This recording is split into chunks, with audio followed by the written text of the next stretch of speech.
ब्रह्मचार्य निर्विशेष शून्यवादी पाश्चात्य जय श्री कृष्ण चैतन्य प्रभु नित्यानंद श्री अद्वैत गदाधर श्रीवासदि गौर भक्त वृंद हरे कृष्ण कृष्ण कृष्ण हरे हरे हरे राम राम राम हरे हरे नारायणं नमस्कृतं चरणोत्तमं देवीं सरस्वती व्यासं ततो जयमुदीरयेत् वाञ्छाकल्पतरुर्भक्षपाः सिन्धुभ्यश्च पतितानां पावनेभ्यो वैष्णवेभ्यो नमो नमः तप्त काञ्चन गौरंगी राधे वृंदावनेश्वरी वृषभानुसुते देवी प्रणमामि हरिप्रिय नमो ब्रह्मदेवाय गो ब्राह्मणताय जगताय कृष्ण वृंदाय नमो नमः।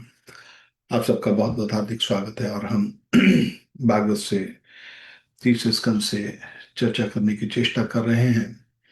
और यहाँ पर हम जो प्रसंग है जय विजय का, हिरण्य जो कि हिरण्याक्ष और हिरण्यकश्यप का राक्षस की योनि में आकर जन्म लेते हैं, तो हम पिछले सप्ताह जो डिस्कस कर रहे थे कि किस तरह जो कश्यप मुनि के संग उनकी जो पत्नी दिति है उसने समागम किया अनुचित समय पर, जो कि संध्या काल पर।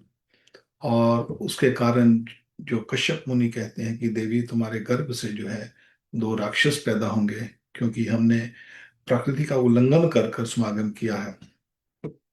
तो उस पर जो दिति है बहुत पश्चाताप कर रही है और पश्चाताप करने के संग वो अपना आत्मचिंतन करके ये सोच रही है कि मैंने घोर अपराध किया और देवता और विशेषकर शिव जी जो है उन पर कृपा करें।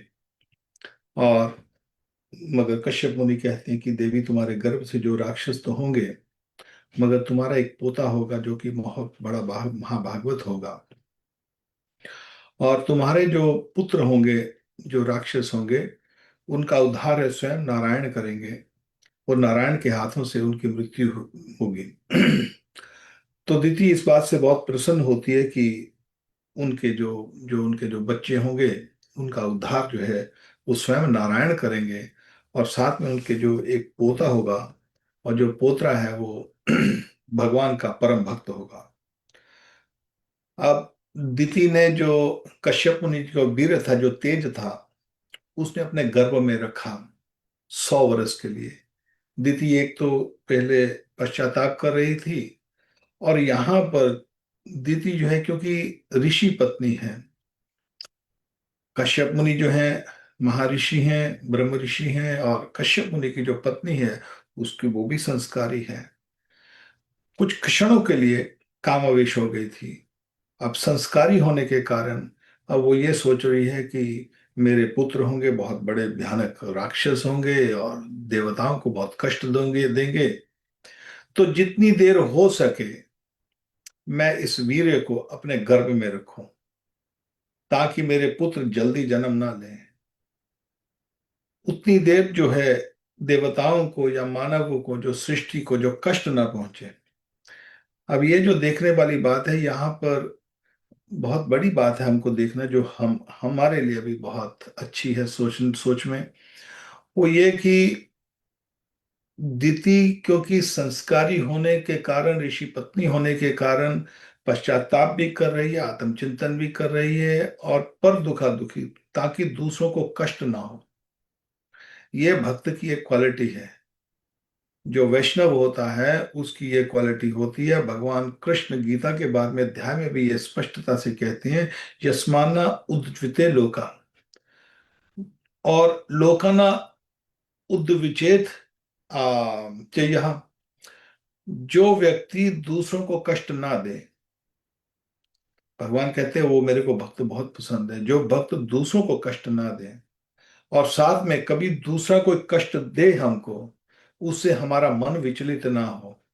कोई कष्ट दे रहा है तो उसके ऊपर ये सोचना चाहिए कि ये व्यक्ति जो मेरे को कष्ट दे रहा है ये अनजान है, इसको पता नहीं है ये क्यों दे रहा है, मगर हमको पता है ये कष्ट दे रहा है, प्रभु इसको क्षमा करना। भक्त की ये सोच होनी चाहिए, वैष्णव की जो है ये सोच होनी चाहिए। और भगवान कहते हैं कि जो इस तरह सोचता है, हर्ष महर्ष, जो अपने हर्ष, जब भी खुशी होती है या हमको कोई बहुत मन दुखी होता है, तो उस उन चिंताओं से जो मुक्त है वो मेरे को भक्त बहुत पसंद है। भगवान गीता के 12वें अध्याय में ये स्पष्टता से कहते हैं, मेरे को वो भक्त बहुत पसंद है। हम क्या करते हैं, थोड़ा सा हमको कोई चीज मिलती है तो हम बहुत प्रसन्न हो जाते हैं, थोड़ा सा कष्ट होता है तो बहुत दुखी हो जाते हैं, और हमारे को थोड़ा सा कोई मान अपमान, हमारी निंदा करता है, हमारी चुगली करता है तो हमको बहुत कष्ट होता है। मगर भगवान कहते हैं कि जो मेरा भक्त कोई दूसरा कष्ट दे हमको, उससे विचलित ना हो, डिस्टर्ब ना हो, तो मेरे को वो भक्त बहुत पसंद है। तो हमको ऐसी क्वालिटी अर्जित करनी चाहिए हमारे में। इसीलिए हम आत्मचिंतन बार बार कहते हैं, आत्मचिंतन करो, देखो हमारे मन में क्या है। तो उससे हमको ये पता लगेगा कि हमारे मन में भी ये कमियां हैं, इसको दूर करना है।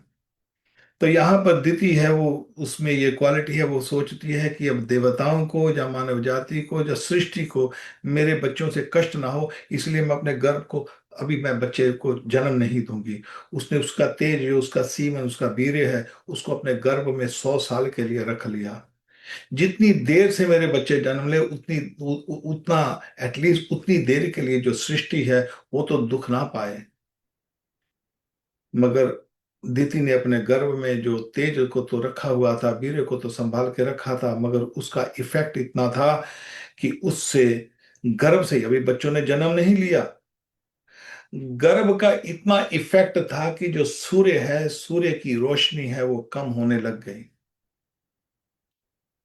राक्षस, जो राक्षस है, उसके गर्भ में जो दो बच्चे जन्म लेने वाले हैं, उनका तेज इतना था कि गर्भ से ही उसका तेज निकलने लग गया, और सूर्य की जो रोशनी है वो कम होने लग गई।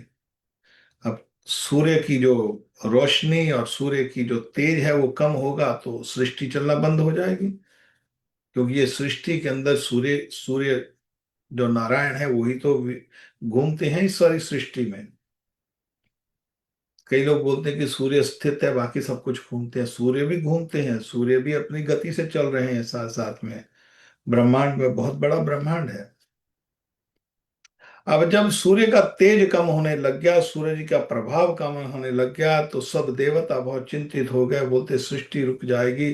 तो सब जो उस ब्रह्मा जी के पास चलते हैं, ब्रह्मा को बोलते हैं, हे परमपिता ब्रह्मा, हम बहुत कष्ट में हैं, देखो ये जो आ, दिति के गर्भ के कारण यहाँ पर जो सूर्य का तेज है वो कम हो रहा है, और सृष्टि का बहुत भयानक नुकसान होने वाला हो रहा है अभी, और ज्यादा और होगा। ब्रह्मा जी कुछ बताइए, हम क्या करें। तो अब यहाँ पर जो उस समय ब्रह्मा जी, आ, आ, एक और बात आती है कि कर्मों का विधान को तो रोक नहीं सकते। ब्रह्मा जी यहाँ पर हंसते हैं देवताओं को। वो जब देवताओं ने अपनी चिंता व्यक्त की तो उनको बोलते, ठहरो मैं आपको बताता हूँ कि कारण क्या है। पहले तो ब्रह्मा जी हंसते हैं देवताओं के ऊपर, और देवताओं के ऊपर इसलिए बोलते हैं कि ये जो प्राणी जन्म ले रहे हैं ये कोई साधारण प्राणी नहीं है। तो यहाँ पर ब्रह्मा जी अपने पुत्रों को, देवताओं को बताते हैं, हे देवताओं, कर्म का विधान जो है वो टल नहीं सकता है। देखिए, दीति ने अनजाने में कामवश होकर, थोड़ी देर के लिए कामवश होकर उसने संध्या में पति के साथ समागम किया, और पति ने भी कामवश होकर, कामतुर होकर थोड़ी देर के लिए किया। मगर प्रकृति के नियमों के अनुसार, ये सतयुग में ऐसा ही चलता था, सोचने मात्र से उसका इफेक्ट हो जाता था। तो कर्मों का प्रभाव जो होता है वो देकर, फल देकर ही रहेगा, कर्म से कभी नहीं छूट सकता व्यक्ति, भले कर्म जान जान के करे या अनजाने में करे। इसलिए भगवान श्री कृष्ण ने स्पष्टता से कहा है कि जो बोधव्यश्च विकर्म कर्मच बोधव्यम, जानना चाहिए, गहना कर्मणो गति, कर्मों की गति बहुत गहन है, इनके विषय में जानना बहुत जरूरी है, हर एक व्यक्ति को पता होना चाहिए। और यहाँ पर सबसे पहले तो बात ये आती है कि जो जो जो जो राक्षस उसके दीति के गर्भ में आए हैं, प्रकृति का उल्लंघन के कारण आए हैं। अब प्रकृति प्रकृति का उल्लंघन होगा तो उसका प्रभाव भी होगा। हमको एक बात याद आती है कि यहाँ पर जैसे कलयुग है, अभी कलयुग पूरा नहीं आया। जिस तरह अब दिति के गर्भ में अभी बच्चे ने जन्म नहीं लिया, मगर उसका प्रभाव होने लग गया है। देवता चिंतित हो गए हैं, सूर्य की रोशनी कम हो रही है, हो गई है। तो उसी तरह जैसे अब कलयुग शुरू हुआ है, अभी कलयुग शुरू पूरा नहीं हुआ है, अभी कलयुग का शुरुआत है। कलयुग का जो जो कलयुग का समय है वो 4,32,000 साल है। और अभी के मात्र 5,000 साल हुए हैं। जब हम छोटे छोटे थे तो हमारे पिताजी हमको कहते थे, बेटा अभी ये कलयुग है ना, कलयुग अभी खड़ा नहीं हुआ है, कलयुग ने अभी अंगूठा रखा है। जब खड़ा होगा तब देखना इसका प्रभाव क्या होगा। और आज हम उसका देख रहे हैं कि जब प्रकृति के नियमों को हम उल्लंघन करते हैं तो प्रकृति अपना प्रभाव छोड़ के जाती है। जैसे हमारे शास्त्र में लिखा है कि कलयुग में 6 साल की जो है, जब घोर कलयुग आ जाएगा, अभी घोर कलयुग नहीं आया। अभी देखते हैं, हम रोज न्यूज सुनते हैं ना, कोई सास किसी अपने दामाद के साथ भाग गई। आजकल इंडिया में वो औरतें हैं, वो बॉयफ्रेंड के साथ मिलकर पति का मर्डर कर रही हैं। ये कलयुग का प्रभाव है। कलयुग के प्रभाव में आगे आगे होगा कि 6 साल की लड़की वो माँ बनेगी, और 9 साल की लड़की नानी बनेगी, और ज्यादा से ज्यादा उम्र जो 20 साल होगी। अभी पीछे से न्यूज आई थी, 6 साल की लड़की मां बन चुकी है। मगर ज्यादा होगा ये काम। और अन्न खाने के लिए नहीं मिलेगा। लोग यहाँ तक कि जो पशु पशु भी खाने के लिए, वहां पे आदमी एक दूसरे को खाएंगे। और आज देखो कितने, इसका आज देखो आज के हिसाब से आ, अभी कई बार लोग बोलते हैं आज इंडिया में वो जैसे थोड़ा सा इसको ये क्योंकि नेचर के हिसाब से मैं बता रहा हूँ। जैसे अभी एक्सीडेंट हुआ प्लेन का, कल एक्सीडेंट हुआ। तो कई बार हम देखते हैं प्रकृति आपदाएं आ रही हैं, भूचाल है, तूफान है, अर्थक्वेक आते हैं। ये कारण क्या है? प्रकृति का उल्लंघन किया है। इसका नियम भगवान श्री कृष्ण ने गीता के अंदर स्पष्ट बोला है कि प्रकृति का उल्लंघन करेंगे तो उसका प्रभाव आएगा ही आएगा। शायद आपके इंडिया में यहाँ पर केमी ट्रेल्स नहीं चल रही हैं, मगर विदेश में, इंग्लैंड में, यूरोप में, अमेरिका में ये केमी ट्रेल्स चलाते हैं। हर रोज आकाश में देखते हैं हजारों जहाज उड़ रहे हैं, और जहाज एक गैस छोड़ते हैं आकाश के अंदर। लाइनें पड़ती हैं। आप यूट्यूब पे जाइए कभी भी, केवल केमी ट्रेल लिखिए तो आपको पता लग जाएगा केमी ट्रेल्स क्या होती हैं। केमी केमी मीन केमिकल, केमिकल की ट्रेल्स। आर्टिफिशियल क्लाउड्स बना रही है गवर्नमेंट आजकल, ताकि जो प्रकृति है उसके साथ खिलवाड़ कर रहे हैं, ताकि जहां पर बारिश नहीं चाहिए वहां पर बारिश रोक दी जाए आर्टिफिशियल क्लाउड बनाकर, और जहां पर बारिश चाहिए वहां पर आर्टिफिशियली बारिश तैयार कर दी जाए। तो ये प्रकृति के नियमों का उल्लंघन है, और उसका प्रभाव होकर रहेगा। उससे छूट नहीं सकता। हम दिति के ये जो आगे कथा से पहले एक मैं आपको एग्जाम्पल बताता हूँ, प्रैक्टिकल, प्रकृति के नियमों का उल्लंघन से प्रभाव क्या पड़ता है। हमारे इंडिया में ऑर्गेनिक खेती होती थी। खेती खेती किसान करते थे। सबसे उपजाऊ भूमि, सारी वर्ल्ड से उपजाऊ भूमि जो थी, भारत की ही भूमि थी। और भारत की भूमि में क्यों उपजाऊ थी वहां पर? क्योंकि वहां की जितनी भी खेती होती थी वो हमारे बैल करते थे। और बैलों से हमारे जो खाद होती थी वो गौ की, बैल की जो गोबर होता था, वो उसी से हमारी खाद बनती थी। और बहुत ही उपजाऊ भूमि होती थी। और वहां पर लोग कभी गेहूं नहीं खाते थे इंडिया में, वहां पर बाजरे की, मक्के की ऐसी रोटी चलती थी। तो 1960 में अमेरिका ने क्या किया? अमेरिका ने ग्रीन रेवोल्यूशन लेके आए 1930 में। ग्रीन रेवोल्यूशन पहले तो उन्होंने अमेरिका में निकाली, फिर उन्होंने सबसे बढ़िया मार्केट कौन सी देखी? इंडिया की। तो इंडिया में उन्होंने क्या किया? मार्केट करने के लिए क्या किया? वहां पर इंडिया वालों को बोला, तुम ये जो फसल उगा रहे हो ना, इसके लिए पेस्टिसाइड्स और ये जो फर्टिलाइजर्स ये इंट्रोड्यूस किए गए। तो अब फर्टिलाइजर और पेस्टिसाइड्स, और साथ में उन्होंने एक उनको दिया जो गेहूं होता है, जिसका आटा सब लोग खा रहे हैं। गेहूं जो एक्चुअली था, वो जो भोजन था वो मनुष्य का भोजन नहीं था। ये ग्रेन्स है ना जो हम खा रहे हैं आजकल, ये घोड़ों का चारा था। तो घोड़ों का चारा जो था उन्होंने इंडिया वो लोगों को भेज दिया और बोला ये उगाओ, इससे आपकी आपकी रोटी बनेगी। तो लोगों ने उसको रिप्लेस कर दिया, उन्होंने फर्टिलाइजर्स और वो जो ये जो फर्टिलाइजर्स और पेस्टिसाइड्स डालकर उन्होंने जो हमारी ऑर्गेनिक भूमि थी उसको बंजर बन गया। धीरे धीरे धीरे धीरे अब वहां की जो पानी भी वो नीचे चला गया।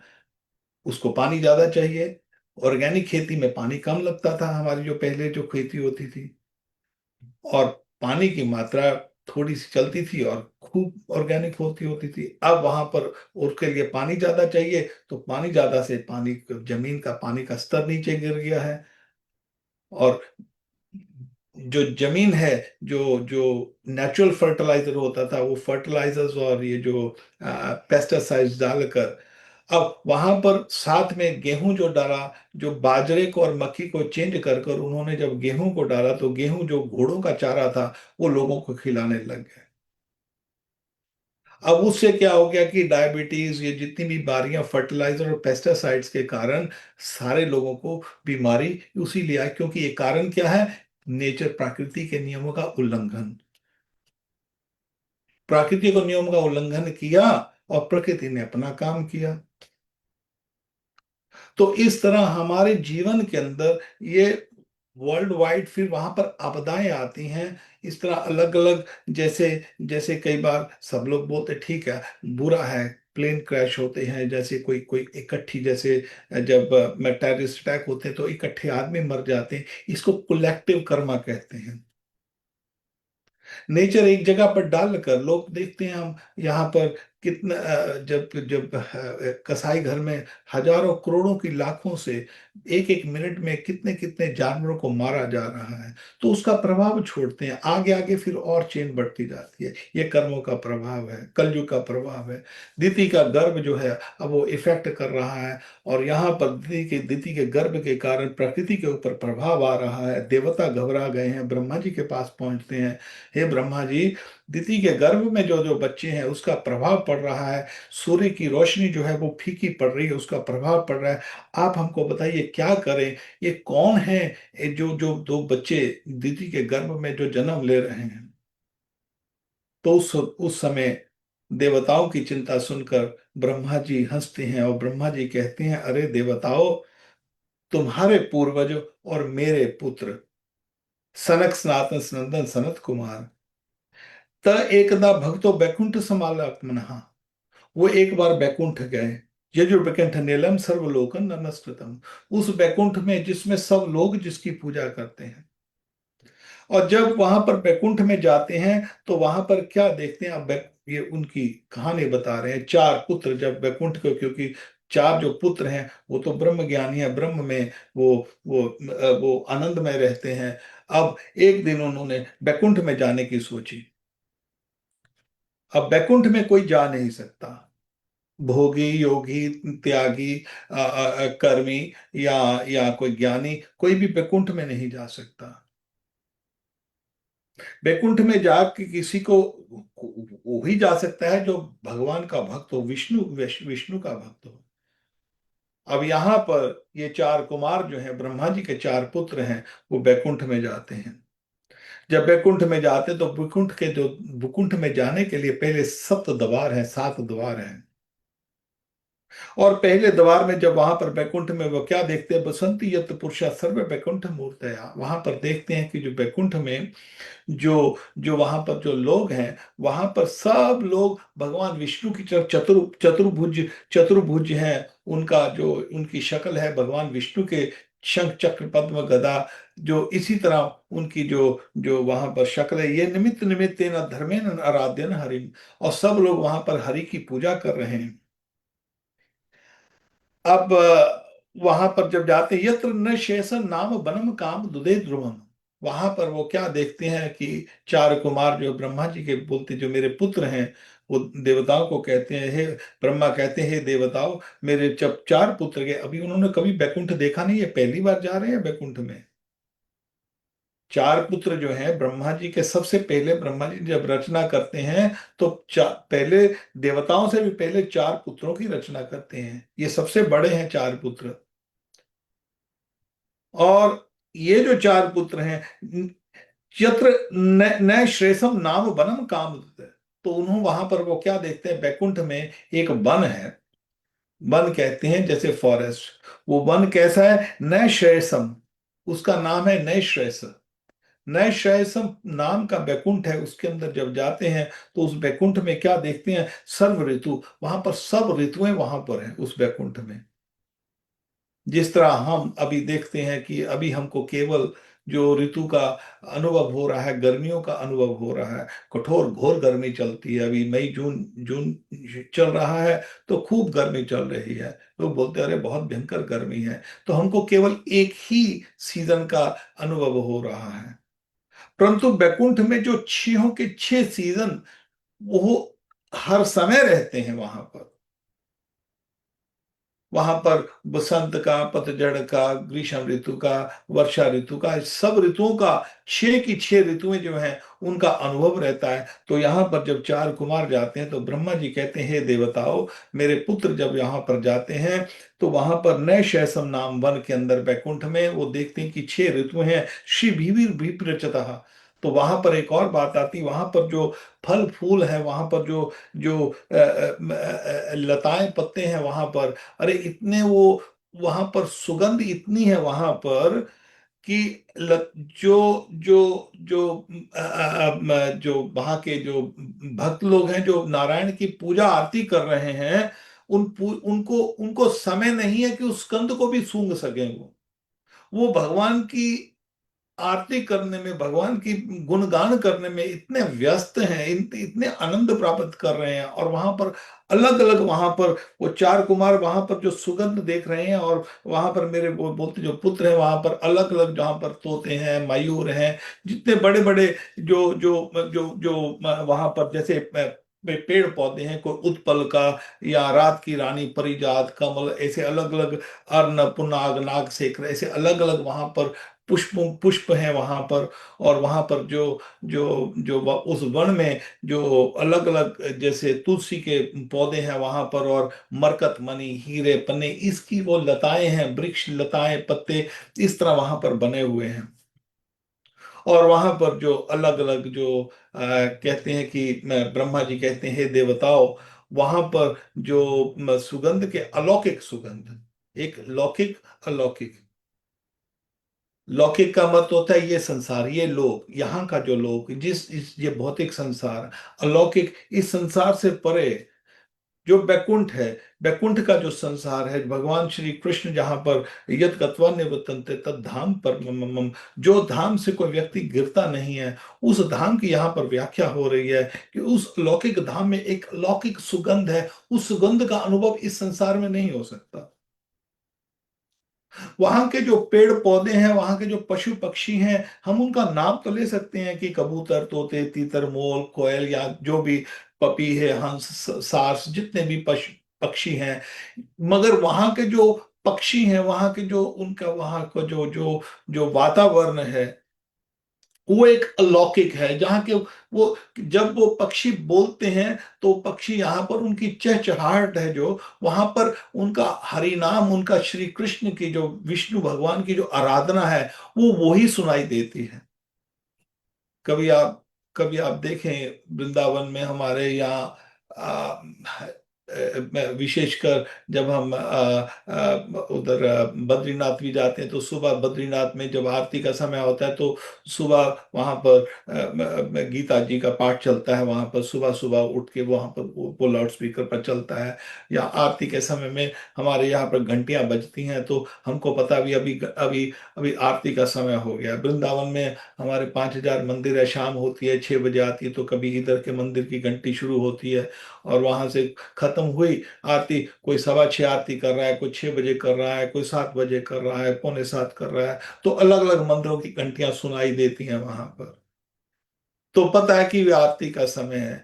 तो उसी तरह यहाँ पर बैकुंठ में ये जो पशु हैं, जहाँ पशु पक्षी हैं, भंवरे हैं, वहां पर जो जितने भी, जब वो चहचहाते हैं तो वहां पर ब्रह्मा जी कहते हैं वहां पर गुणगान सुनाई दे रहा है। यहाँ पर चहचहाते तो ची ची ची आपको बर्ड्स की आवाज सुनाई देगी, मगर वहां के जो बैकुंठ के जो जो जो पशु पक्षी हैं, वहां पर जब वो बोलते हैं तो वहां पर नारायण का गुणगान सुनाई देता है उनमें से।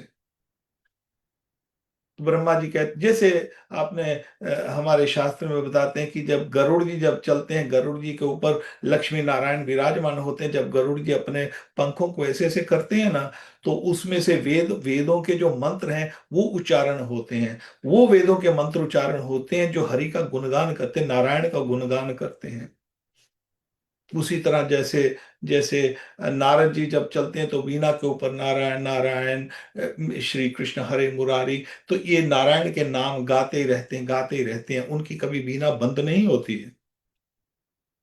तो यहाँ पर अब उनका पहले जो, जब इन्होंने जब देखा तो ये एक अचंभित हो गए, अरे हम कहाँ पर आ गए, अरे वाह क्या बात है। वो आए क्यों, उनको वहां पर नारायण की जो तुलसी के जो जो यहाँ पर मरकंद, हम अब आगे उसको पढ़ते हैं थोड़ा सा, यहाँ पर होगा तो एनीवे उसको पढ़ने से ज्यादा आनंद आएगा कभी आपके पास घर में।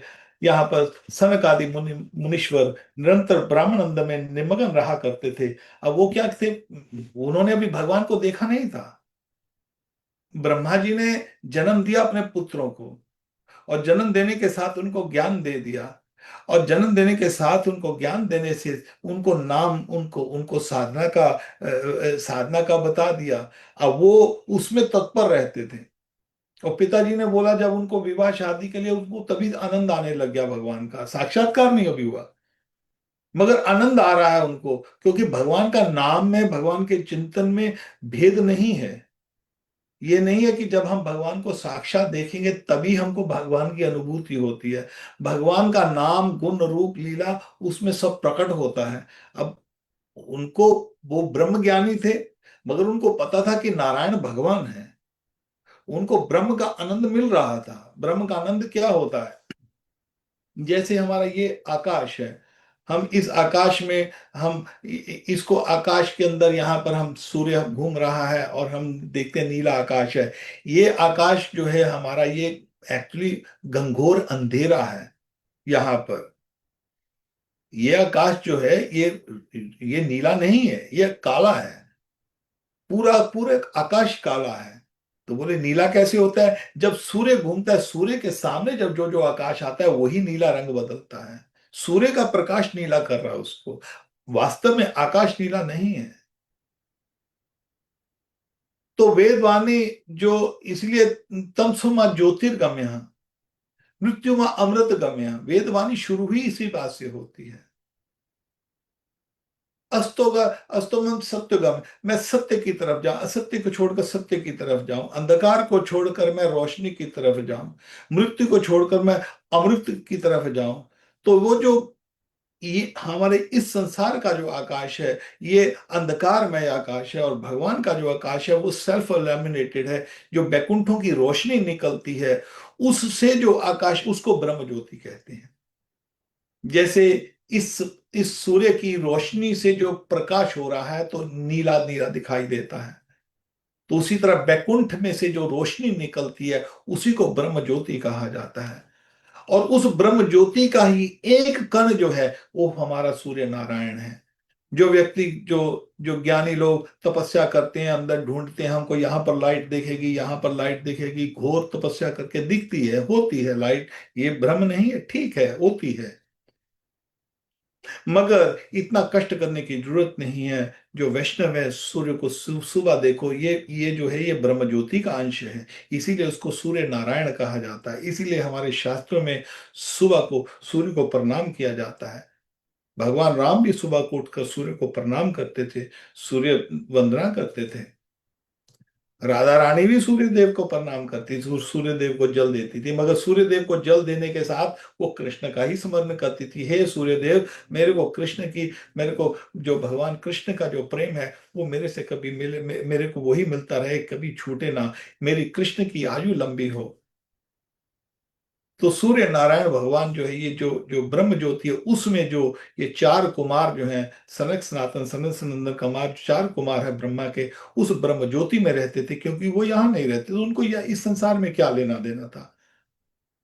ब्रह्मा जी ने उनको प्रकट किया, अपने मगन लगे हैं, ध्यान कर रहे हैं, नारायण का ध्यान करते हैं। तो ध्यान करते करते उनको सुगंध आती है, किसकी? तुलसी की। यहाँ पर हम पढ़ते हैं, सनक आदि मुनिवशर निरंतर ब्रह्मानंद में निमग्न रहा करते थे, किंतु जिस समय भगवान कमल नयन के चरणारविंद मरकंद से मिली हुई तुलसी मंजरी के गंध से सुवासित बाजू ने नासिक कंदराओं के द्वारा उनके अनंत करण में प्रवेश किया, उस समय वे अपने शरीर को संभाल न सके और उस दिव्य गंध ने उनके मन में खलबली पैदा कर दी। केवल भगवान की गंध ने उनके मन में खलबली पैदा कर दी। वो ब्रह्म के आनंद में बैठे हुए थे, भगवान नारायण का ध्यान कर रहे हैं, और नारायण का ध्यान करते हुए, क्योंकि नारायण का ध्यान और नारायण अलग नहीं है। जब नाम सिद्धि हो जाती, स्वरूप सिद्धि हो जाती है ना, तो भगवान की ये सब अनुभूतियां होती हैं। ये नहीं है कि केवल चार कुमारों को अनुभूति हुई है, आप भी उस अनुभूति को प्राप्त कर सकते हैं। हम सब लोग कर सकते हैं, मगर उसके लिए कठोर भजन तपस्या करना पड़ता है। हमारे जो दादा गुरु हैं, भक्ति सिद्धांत सरस्वती ठाकुर प्रभुपाद महाराज, जब वो अपने गुरु के पास जाते हैं, मैं गोक्षुर बाबा जी महाराज के पास, उन्होंने बोला मेरे पिताजी ने भेजा है। पिताजी भी पिताजी के शिष्य हैं, पिताजी के चेले हैं, और गोक्षुर बाबा जी महाराज जो हैं, वो उनके पिताजी के सत्संग में जाते थे, उनके शिष्य नहीं थे गोक्षुर बाबा जी महाराज। कई बार लोग बोलते हैं जी गोक्षुर बाबा जी महाराज के गुरु जो है वो भक्ति विनोद ठाकुर थे, ऐसा नहीं था। वो उनके सत्संग में जाते थे। गोक्षुर बाबा जी महाराज के गुरु कोई और थे, मगर वो भक्ति विनोद ठाकुर जी के सत्संग में जाते थे। वो जहां पर वो हरि कथा, कृष्ण कथा, चैतन्य महाप्रभु कथा करते थे, तो वहां पर जाते थे। तो भक्तियों ठाकुर जी ने अपने पुत्र को कहा, तुमको दीक्षा लेनी है तो तुम ऐसा करो, गोक्षुर बाबा जी महाराज के पास जाओ। गोक्षुर बाबा जी महाराज के पास जब जाते हैं, तो गोक्षुर बाबा जी महाराज को, बाबा जी महाराज आप मेरे को दीक्षा दीजिए। नहीं, मैं पूछूंगा, गौरंग महाप्रभु को पूछूंगा, मैं देखूंगा, बात करूंगा, जब तब जब वो हाँ बोलेंगे तब दूंगा।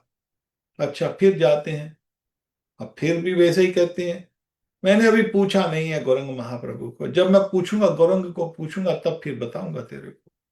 एक बार हुआ, दो बार हुआ, तीन बार हुआ, चार बार हुआ, दीक्षा नहीं दे रहे, तो बोले हम भी नहीं छोड़ेंगे। तो पिताजी कहते हैं बेटा, जब वो दीक्षा नहीं देंगे तो अपनी आत्महत्या कर लेना, गंगा जी में चले जाना। और जब खैर उनको भी पता था, रामानुजाचार्य जी को 18 बार गए थे अपने गुरु के पास, गोष्ठी पूर्णा के पास। 18 बार जाने के बाद गुरु ने दीक्षा दिया था। यहाँ पर गुरु जी दीक्षा नहीं दे रहे, और यहाँ पर फिर अंत में कहते हैं ठीक है, तो फिर मैं गंगा जी में समाता हूँ। नहीं, ठहर जा, देता हूँ, मैंने पूछा, ठीक है। जब दीक्षा दिया उनको, तो उसी समय षटकोटि महामंत्र का प्रण ले लिया, उसी समय। दीक्षा के बाद ये नहीं बोला, आजकल किसी को दीक्षा मिलती है तो अपने आप को वो बहलाता है, देखो जी हम दीक्षित हो गए, देखो जी हमारा कुछ नाम वाम चेंज हो गया, लोग भी बोलते शायद कुछ बन गए हैं। अरे कुछ नहीं बने। यहाँ पर दीक्षा लेने के बाद सीधा उन्होंने भजन करने शुरू लग गया, सीधा भजन। और कैसा भजन किया उन्होंने? उन्होंने प्रण लिया 100 करोड़ महामंत्र जप करने का।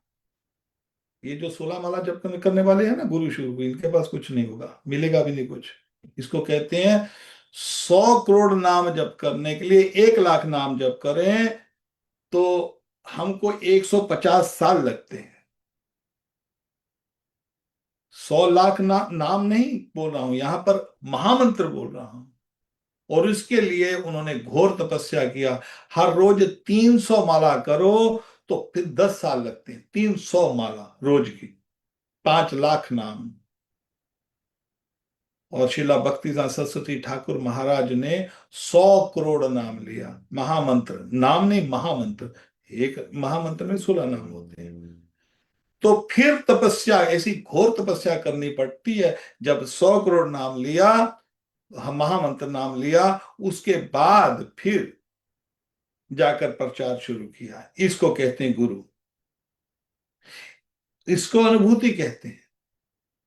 और यहां पर चार कुमारों को अनुभूति होती है, ब्रह्मनंद में बैठे हुए हैं। ब्रह्मनंद में उनको उनको जब ये तुलसी जी का जब सुगंध आती है, ओहो, नारायण, नारायण के चरणों की तुलसी, भजन कर रहे हैं ना, उसको मानसी सेवा कहते हैं। मानसी सेवा के अंदर उनको पता लग गया नारायण की सेवा कर रहे हैं, चलो बैकुंठ। अब उनके मन में खलबली बच गई, अब यहां नहीं रह सकते हम। ब्रह्मानंद में बैठे हुए हैं, ब्रह्मानंद में। जो ज्ञानी लोग तपस्या करते हैं जी, ब्रह्मलीन, गुरु जी ब्रह्मलीन हो गए, गुरु जी ब्रह्मलीन हो गए, ब्रह्म में चला जाओगे, ज्ञानी ब्रह्म में जाते हैं, मगर बैकुंठ में नहीं जा सकते। उनको एंट्रेंस ही नहीं है बैकुंठ में जाने की। कई लोग बोलते हैं नहीं, हम जो विष्णु की, हम कृष्ण को क्यों पूजे, हम तो जी यहाँ पर लाइट देखते हैं, हम लाइट में जाएंगे, गुरु जी लाइट में ले जाएंगे, लाइट के अंदर हम वो समा जाएंगे। तो लाइट में, लाइट समा जाने वाले जो हैं, उनसे उनको बैकुंठ में प्राप्ति नहीं हो सकती। अब जब तक चार कुमार ब्रह्म ब्रह्म ध्यान में थे, तो ब्रह्म का मिला हुआ है, ब्रह्म में बैठे हैं, ठीक है, उनको आनंद है क्योंकि ब्रह्मानंद है। ब्रह्मानंद में बैठे हुए हैं। ब्रह्मानंद में वो बैठे बैठे जब उन्होंने नारायण का ध्यान किया, तो नारायण का ध्यान करते ही उनको नारायण के ध्यान में, जिसको मानसी सेवा कहते हैं, उसी समय उनके ध्यान में उनको श्री नारायण के जो चरणों में जो तुलसी है, उसकी सुगंध आती है। और सुगंध ऐसी आती है तो उनका मन जो है हलचल हो जाती है, तो तब वो बैकुंठ की तरफ भागते हैं। चलो नारायण के दर्शन करें। अब क्योंकि अब वो ब्रह्मनंदी नहीं रहे हैं, अब उनको नारायण की लालसा हो गई है। तो जब नारायण की लालसा हुई है, तो अब उनको एंट्रेंस भी मिलनी चाहिए, क्योंकि अब नारायण की लालसा हो गई है। अब नारायण की लालसा, उसका भी एक प्रोसेस है। अब प्रोसेस है तो वहां पर, अब वो वहां पर जब नैशेष नाम बनम, जब वो नैशय नाश बनम में जाते हैं, तो वहां पर बैकुंठ का जो, वहां पर जो व्यवहार देखते हैं, तो वहां पर जो, सो उनका जो मन है, वो 6 द्वार बैकुंठ में क्रॉस कर जाते हैं। एक द्वार के बाद दूसरा द्वार, तीसरा द्वार, चौथा द्वार, पांचवा द्वार, छठवां द्वार। हाँ, मैं आपको एक और बात बता दूं यहाँ पर, ये बहुत महत्वपूर्ण बात है। 7वें द्वार पे उनको रोक लिया जाता है। मगर 6 द्वार में भी कोई बैकुंठ में यहाँ पर जाने के लिए, आपको मैं बता दूं कि इसीलिए हम बार बार, आप हमारे प्रोग्राम में भी हम बार बार कहते हैं कि आप अपना आत्मचिंतन करो, आत्मशुद्धि करो। सबसे पहले हमारी आत्मा की शुद्धि, और आत्मा की शुद्धि भगवान के नाम जप से ही होती है, और किसी से नहीं हो सकती जो भगवान। और उसके लिए आत्मशुद्धि, हरि नाम, इसके लिए एम्फेसिस, जब तक हम पूर्ण शुद्ध नहीं हो जाते तब तक नहीं जा सकते। वैकुंठ में कोई नहीं जा सकता। जो लोग बोल देते हैं जी बस 16 माला करो, गुरु से नाम ले लो, ये कर लो, वो कर लो, बस जी चले जाओगे, नहीं जा सकते, जा ही नहीं सकते। शास्त्र में है ही नहीं, कोई प्रमाण ही नहीं है। जी हमारे गुरु जी ने ऐसा बोला, गुरु जी ने बोल दिया अभी किसी कारण के लिए, ताकि ये थोड़ा बहुत नाम जप कर लें।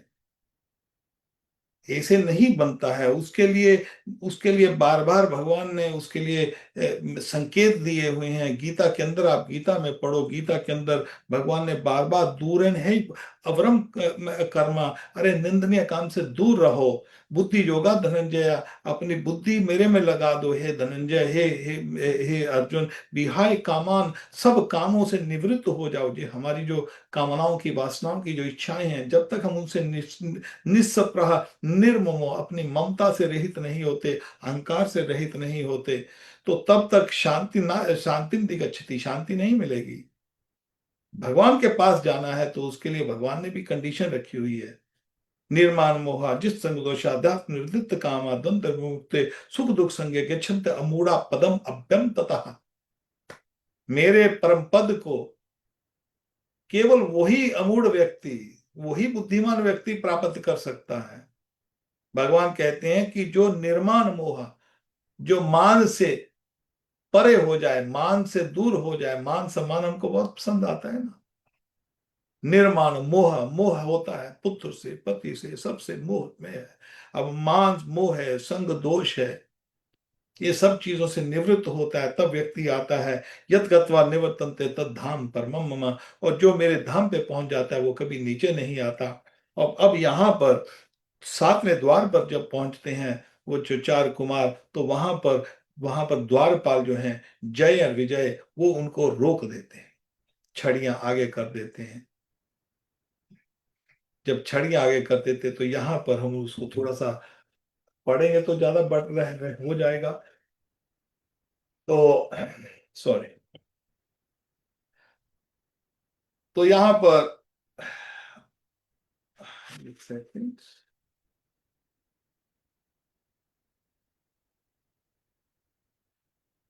हाँ,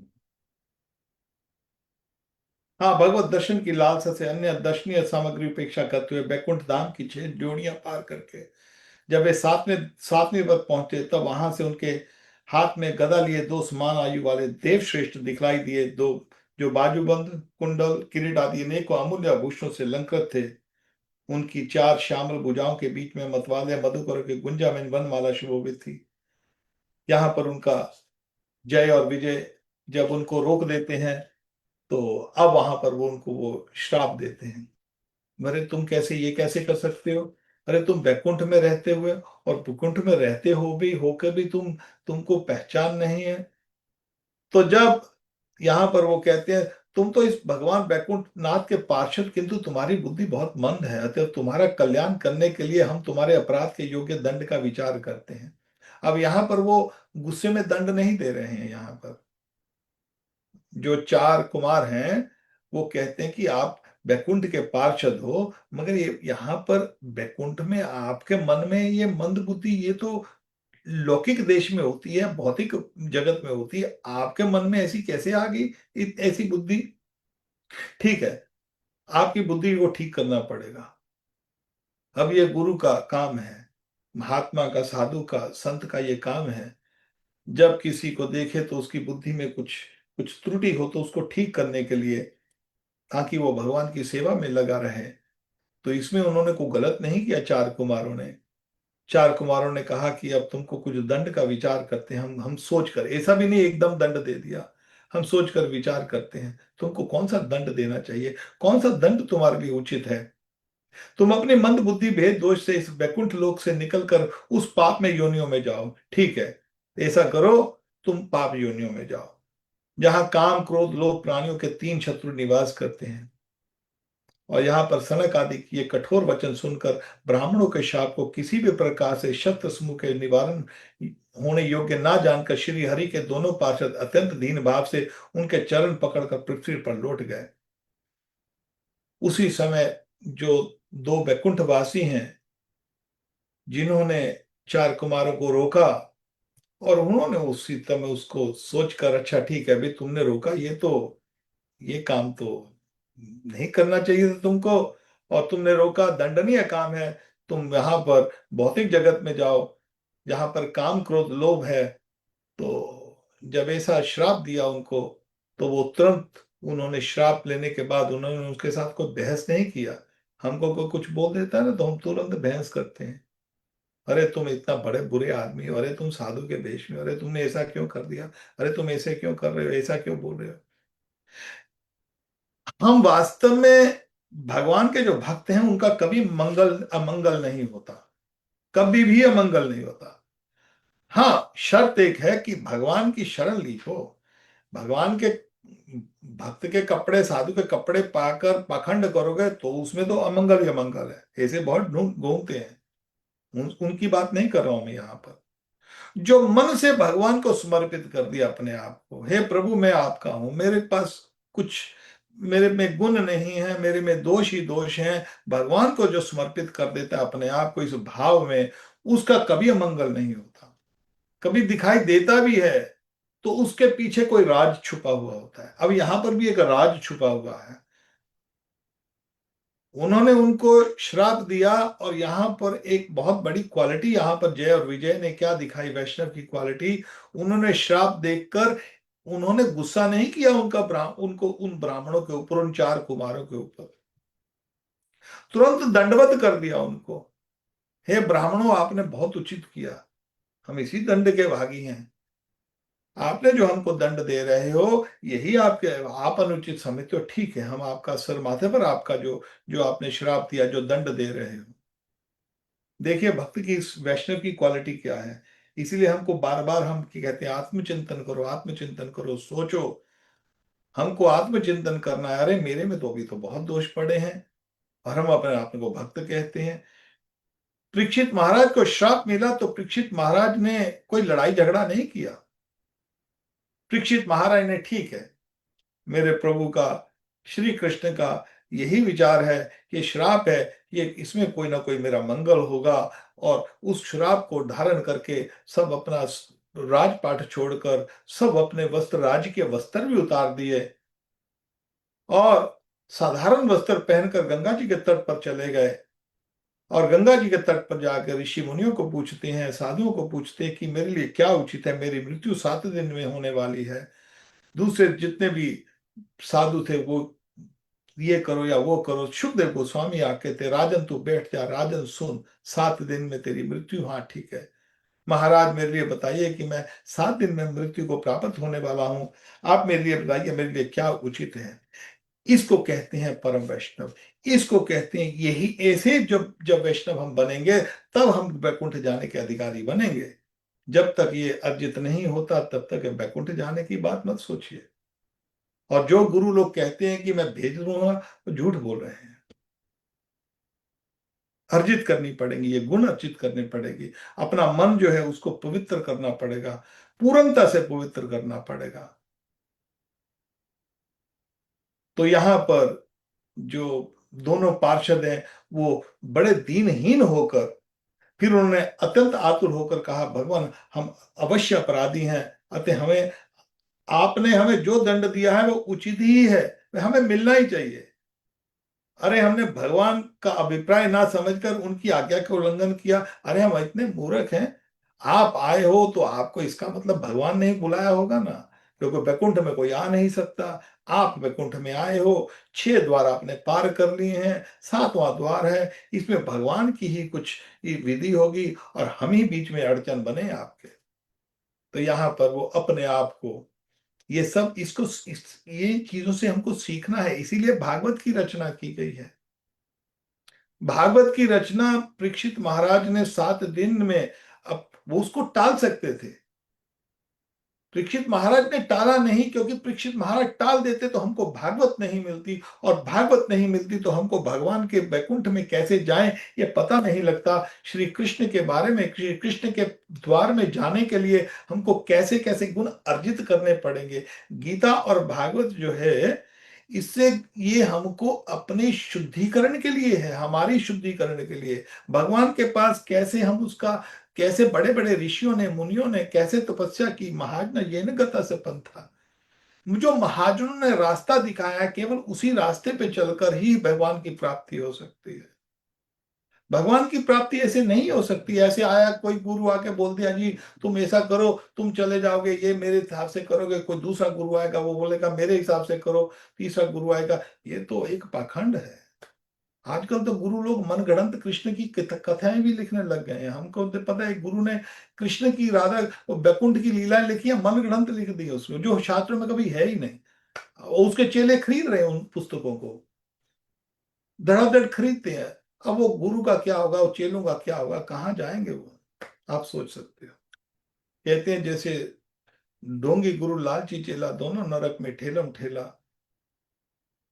स्टोन की बोट, आप पत्थर की बोट के ऊपर बैठे हो, पत्थर की नाव पर बैठे हो तो कभी नहीं तरोगे, वो डूबेगी डूबेगी। नाव वो लो जो हमारे महान यन कथा से पंथा, जो हमारे ऋषि मुनियों ने जो हमारे को रास्ता दिखाया है।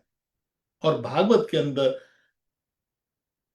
वास्तव में मैत्र मुनि विदुर जी ने जो रास्ता दिखाया है, शौनक आदि ऋषियों को जो सूत गोस्वामी जी ने रास्ता दिखाया है, परीक्षित महाराज ने जो जो जो विदुर को रास्ता दिखाया है, और हमारे जो जितने भी जो जो जो हमारे ऋषि मुनि आए हैं, उन्होंने ये जो रास्ता दिखाया उसी रास्ते पे चलते रहें, इधर उधर ना देखें।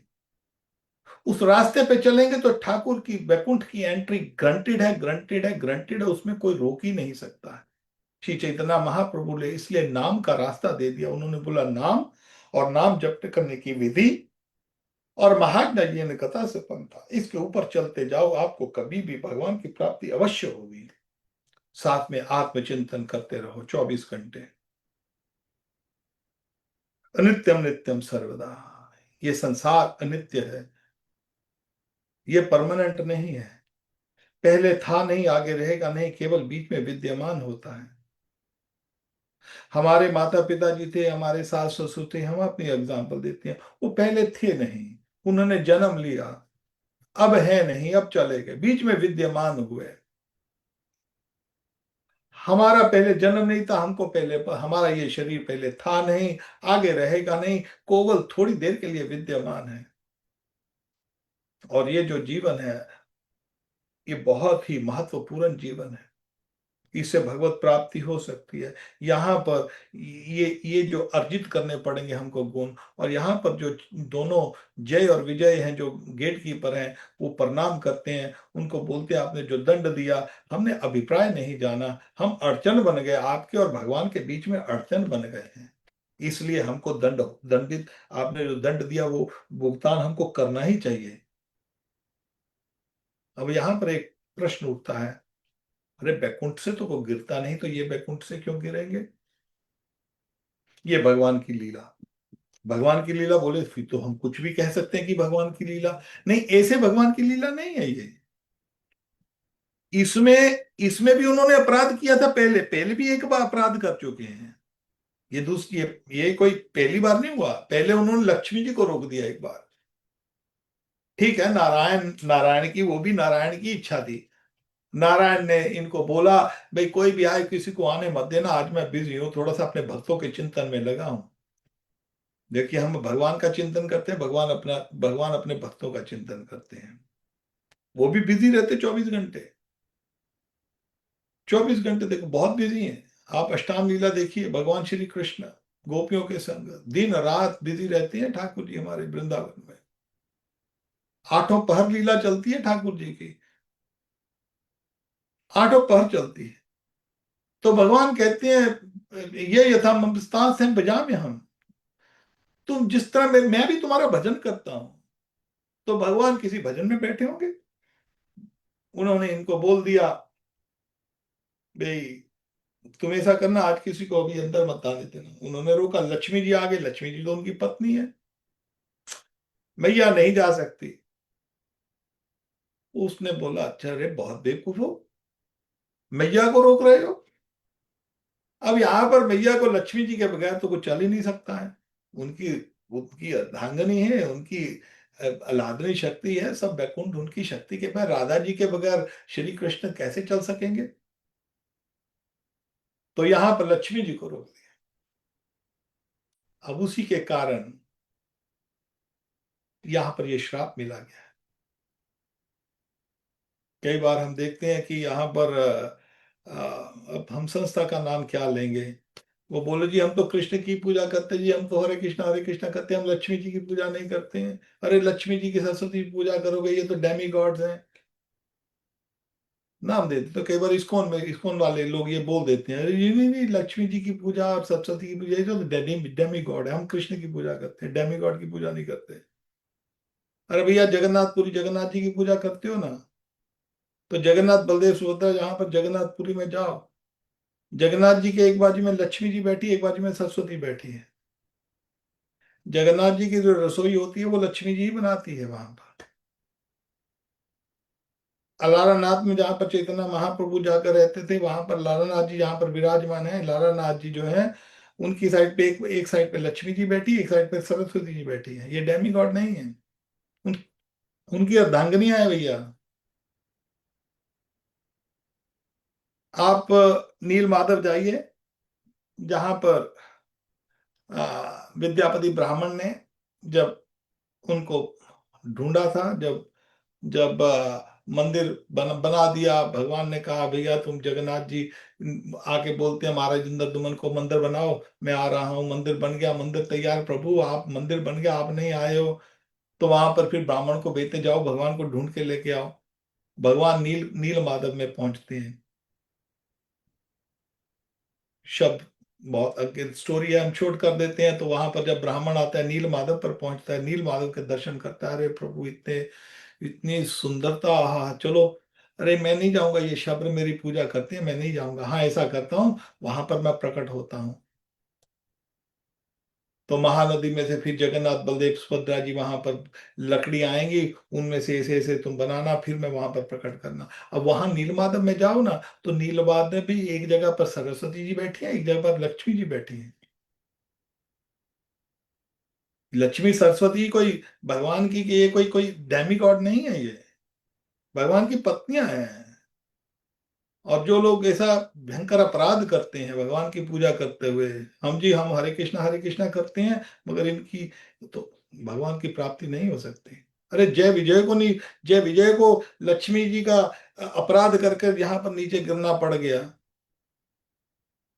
तो यहाँ के ये लोग कैसे हैं जो अभी 16 माला के पता करनी नहीं आती हैं और लक्ष्मी जी का अपराध कर रहे हैं। तो लक्ष्मी जी सरस्वती जो है, जो लाला नाथ की तिरुपति बालाजी जाइए, भूदेवी श्री देवी दोनों बैठी, लक्ष्मी जी वहां पर बैठी हैं। रंगनाथ जी जाइए, यहाँ पर चैतन्य महाप्रभु ने एक महीना बिताया वहां पर, वेंकटपट गोस्वामी के वहां पर, और उसी मंदिर में चैतन्य महाप्रभु जब वहां पर रहते थे, तो वहां पर भी लक्ष्मी जी वहां पर साथ में बैठी हैं। तो इसलिए ऐसे भयंकर अपराध मत कीजिए, जानिए तत्व को जानिए।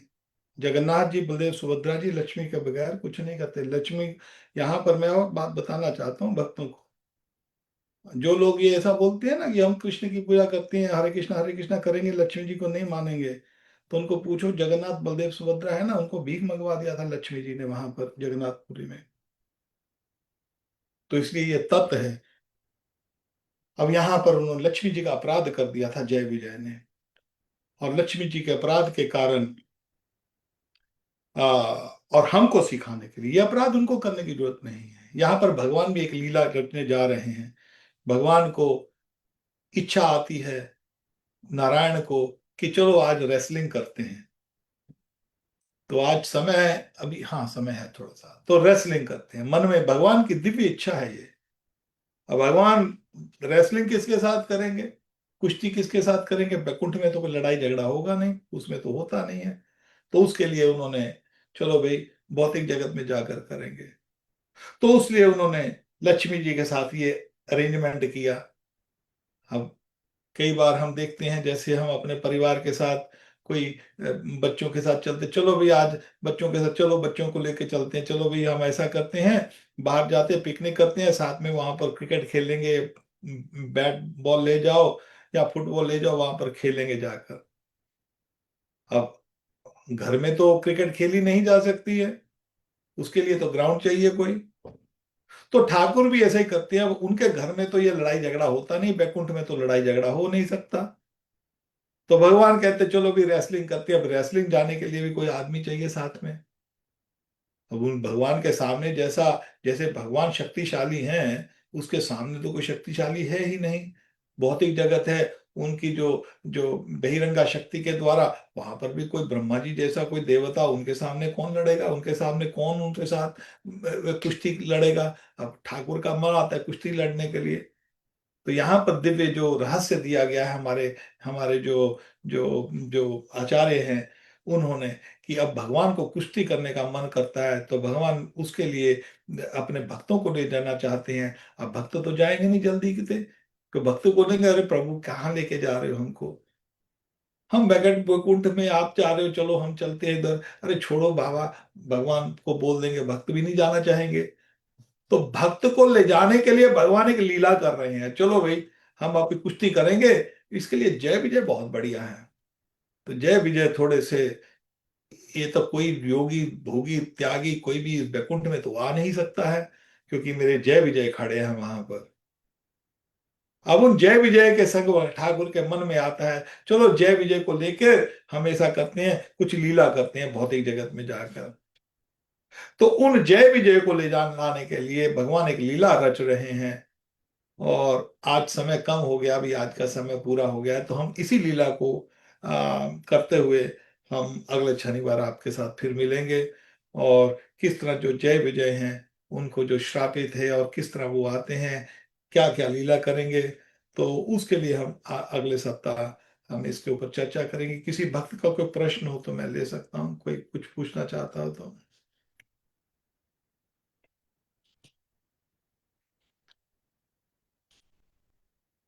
किसी का कोई प्रश्न नहीं है, ठीक है।